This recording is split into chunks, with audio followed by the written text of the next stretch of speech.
और आइए अब शुरू करते हैं बिग एंड बोल्ड खबरों का रोला कोस्टर। गुड इवनिंग, नमस्कार, मैं हूं दिनेश गौतम। सबसे पहले वो खबरें जिन पर आज खास तौर से तवज्जो रहेगी। दिखाएंगे आपको बीजेपी का मिशन 24 तैयार, अब की बार 350 के पार। बात बाइडेन के उस बयान की भी करेंगे जिसमें उन्होंने हमास पर इजराइल के हमले का सीक्रेट बता दिया है। आवारा कुत्तों का आतंकी वार, 24 घंटे में 20 शिकार। पूरा मामला कहां का क्या और क्या सावधानी बरतना होगा ये आपको बताएंगे। और युद्ध से विश्व के बाजारों में हाहाकार, लुढ़के शेयर बाजार, क्या है सर्राफा बाजार का हाल, ये भी आप जानेंगे। अगली खबर महाराष्ट्र से, जहां लातूर में एक मल्टी स्टोरी बिल्डिंग में आग लगी। यहां के चार मंजिला इमारत थी यहां की, और इसमें लगी आग में झुलसकर एक ही परिवार के 3 लोगों की मौत हो गई। आग लगने के बाद चारों तरफ धुआं फैल गया। मौके पर पहुंची फायर ब्रिगेड की टीम ने काफी मशक्कत के बाद काबू पाया। आशंका जताई जा रही है कि शॉर्ट सर्किट की वजह से ही आग लगी। और मध्य प्रदेश के सागर में कांग्रेस की गुटबाजी सड़क पर दिखाई दी। यहां पार्टी के 2 गुट के कार्यकर्ता सड़क में ही गुत्थम गुत्था हो गए। बताया जा रहा है कि नरियावली विधानसभा सीट से पूर्व मंत्री सुरेंद्र चौधरी को टिकट मिलने से स्थानीय कांग्रेस नेता शारदा खटीक के समर्थक नाराज हो गए। शारदा खटीक भी इसी सीट से अपनी उम्मीदवारी का दावा कर रहे थे। मारपीट के बाद दोनों पक्षों की तरफ से एक दूसरे पर मकरोनिया थाने में केस दर्ज कराया गया है। पुलिस मामले की जांच कर रही है। नया खुलासा हुआ है। यूपी एसटीएफ के एडीजी ने हिस्ट्री शीट खोलने के निर्देश दिए हैं। ठग अनूप पर अब फर्जी तरीके से प्रोटोकॉल लेने का मामला भी दर्ज होगा। साथ ही उसे मिले गनर की भी जांच होगी। महाठग अनूप चौधरी ने न सिर्फ यूपी में रहकर लोगों को अपनी ठगी का शिकार बनाया, बल्कि हैदराबाद की company Vishnu Vallabh infra project private limited को भी चूना लगाया।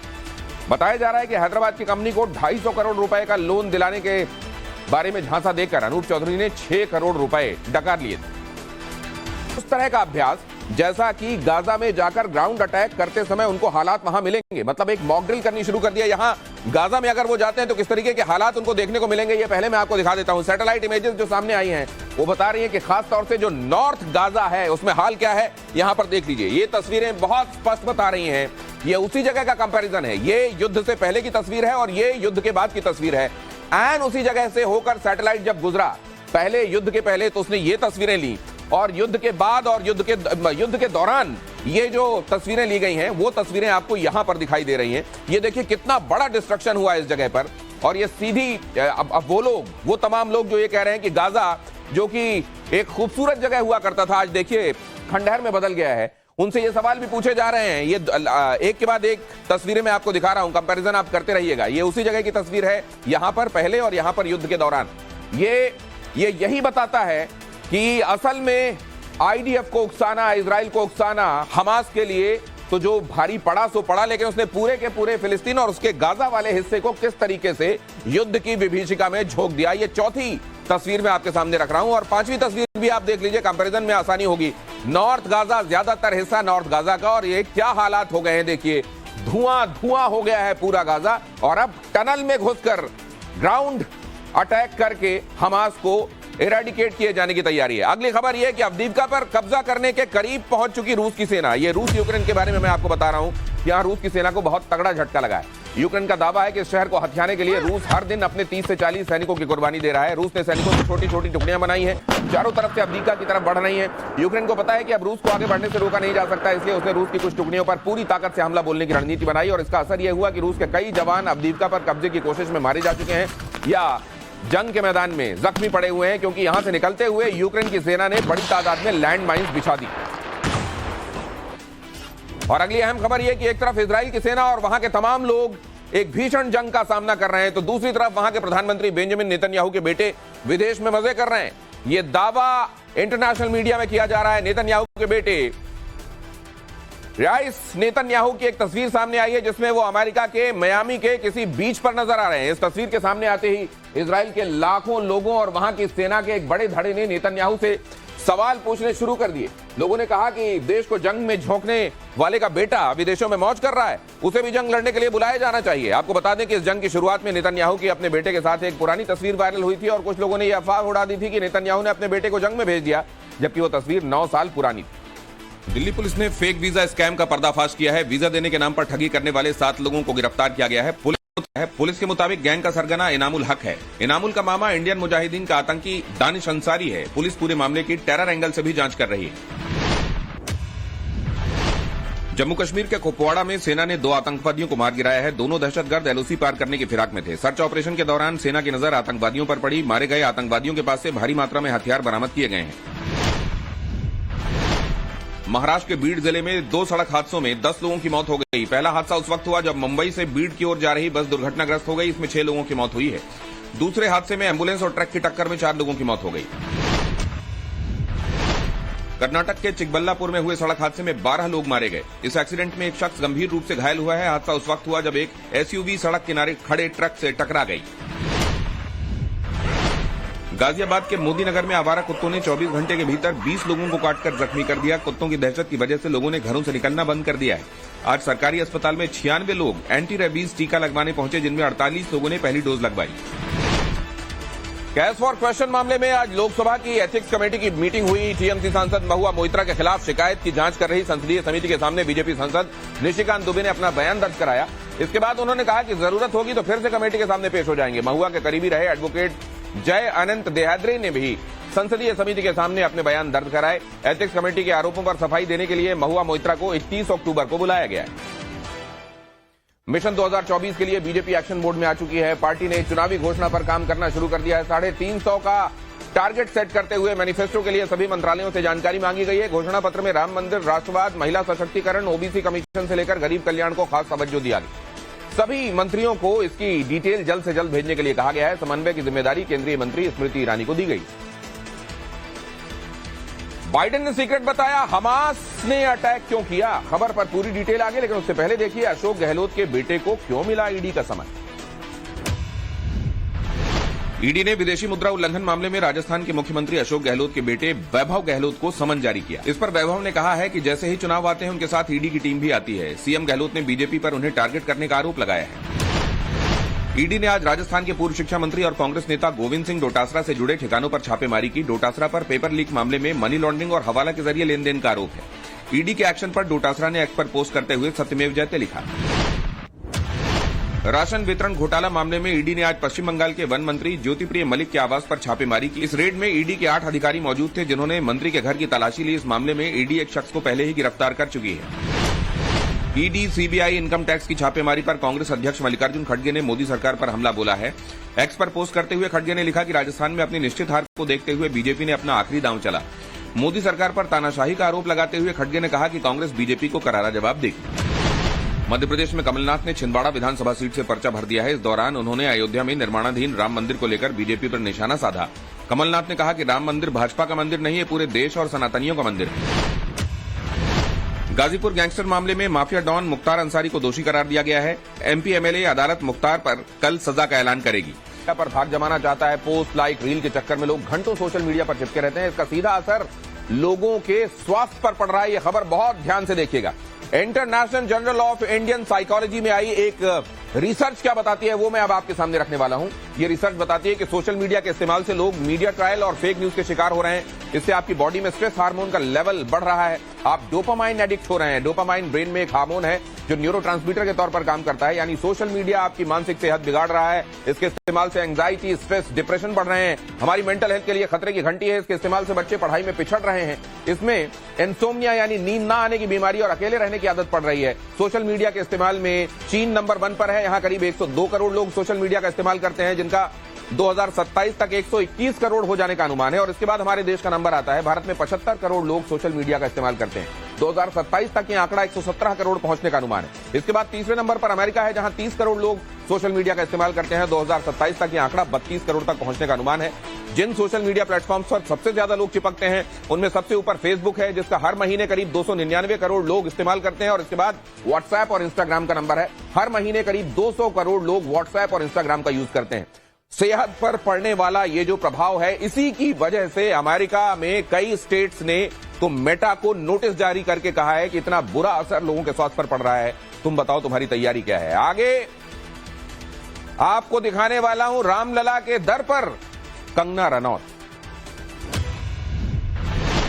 फिल्म अभिनेत्री कंगना रनौत आज रामलला के दर्शन करने अयोध्या पहुंची। उन्होंने भव्य राम मंदिर निर्माण कार्य का जायजा भी लिया। कंगना ने कहा कि करीब 600 सालों के संघर्ष के बाद पूरा देश राम मंदिर निर्माण होता देख रहा है। ये दुनिया का सबसे सुंदर तीर्थ स्थान बनने जा रहा है। प्रधानमंत्री नरेंद्र मोदी आज शिरडी में साईं बाबा के दर्शन करने पहुंचे। इस दौरान उनके साथ महाराष्ट्र के राज्यपाल रमेश बैस, मुख्यमंत्री एकनाथ शिंदे और डिप्टी सीएम देवेंद्र फडणवीस भी मौजूद थे। इसके बाद उन्होंने 7,500 करोड़ रुपए के विकास परियोजनाओं की सौगात दी। शेयर बाजार आज भी औंधे मुंह लुढ़का। सेंसेक्स 900 अंक गिरकर 64,148 पर बंद हुआ, जबकि निफ्टी में 264 पॉइंट की गिरावट दर्ज की गई। सराफा बाजार में आज सोने के दामों में उछाल देखने को मिला, लेकिन चांदी की चमक फीकी रही।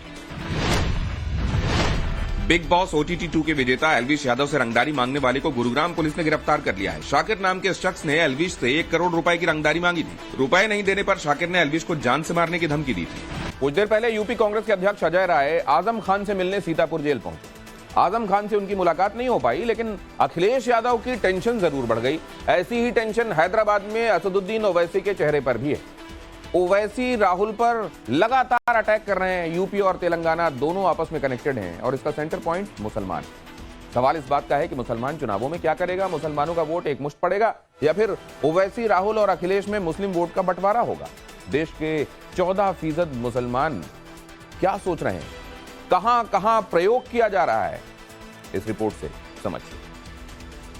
अगर मैं आपसे कहूंगा कि आपने क्या बीजेपी को वोट दिया, तो आप सब कहेंगे कि हमने नहीं दिया मोदी को वोट। अगर मैं पूछूंगा तो क्या आप बीजेपी को देंगे, तो आप बोलेंगे नहीं देंगे। मगर बीजेपी जीत क्यों रही है? ये निकम्मों की वजह से, ये कमजोरों की वजह से। हमारी वजह से नहीं जीत रही है बीजेपी। हर कांग्रेस का नेता बोलता ओवैसी तुम्हारी वजह से। मैंने कहा मेरी वजह से। आओ बहस कर लेंगे, मुकाम और वक्त तय करो। 5 मिनट के अंदर तुम भाग जाओगे सामने से मेरे।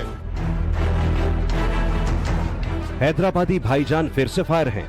भाईजान का भड़काऊ लाउडस्पीकर फुल साउंड में बज रहा है, लेकिन इस बार भाईजान ने अपना टारगेट बदल लिया है। भाईजान के भड़काऊ स्पीकर से जितना मुसलमानों का नाम सुनाई दे रहा है, उतना ही तल्ख तेवर राहुल गांधी पर दिखाई दे रहे हैं। भाईजान के निशाने पर पूरी की पूरी कांग्रेस पार्टी है। 50-60 साल आपने कांग्रेस बीजेपी का साथ दिया। कितनी नस्लें हमारी उनका साथ देंगी? हमारे बुजुर्गों ने कुछ सोचकर उम्मीद पर उनका साथ दिया, उनसे वफा नहीं की गई, उनको धोखा दिया गया। 4 नस्लें जा चुकी हैं और आज भी वही दिल फरेब झूठे वादे किए जाते हैं कि इनको हराना है। अरे यकीनन बीजेपी को हराएंगे हम। अगर मैं आपसे कहूंगा कि आपने क्या बीजेपी को वोट दिया, तो आप सब कहेंगे कि हमने नहीं दिया मोदी को वोट। अगर मैं पूछूंगा तो क्या आप बीजेपी को देंगे, तो आप बोलेंगे नहीं देंगे। मगर बीजेपी जीत क्यों रही है? ये निकम्मों की वजह से, ये कमजोरों की वजह से। हमारी वजह से नहीं जीत रही है बीजेपी। हर कांग्रेस का नेता बोलता ओवैसी तुम्हारी वजह से। मैंने कहा मेरी वजह से। आओ बहस कर लेंगे, मुकाम और वक्त तय करो। 5 मिनट के अंदर तुम भाग जाओगे सामने से मेरे।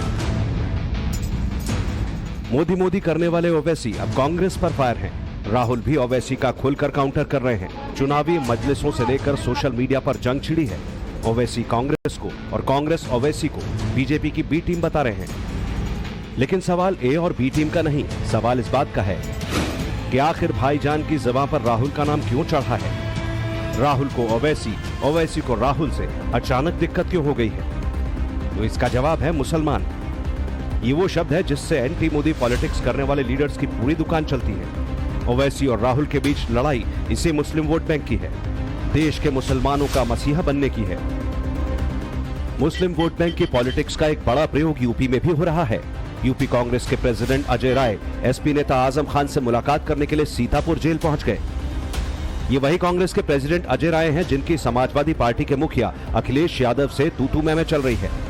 दोनों नेता खुलकर एक दूसरे पर पर्सनल अटैक कर रहे हैं। एमपी के विधानसभा चुनाव में गठबंधन की बात क्या बिगड़ी? यूपी में अखिलेश और कांग्रेस के अजय राय के बीच नई सियासी जंग छिड़ गई। अजय राय ने घोसी चुनाव में कांग्रेस के सपोर्ट की बात याद दिलाई तो अखिलेश ने अजय राय को चिरकुट बता दिया, जिसके बाद अजय राय ने तो यहां तक कह दिया कि जिसने पिता का सम्मान नहीं किया वो हमारा क्या होगा। अजय राय और अखिलेश के बीच जंग छिड़ी तो सपोर्टर्स भी मैदान में आ गए। पहले समाजवादी पार्टी की तरफ से अखिलेश को पीएम की पोस्ट का कैंडिडेट बताया गया, तो कांग्रेस कार्यकर्ताओं ने राहुल को पीएम और अजय राय को 2027 में यूपी का सीएम कैंडिडेट बता दिया।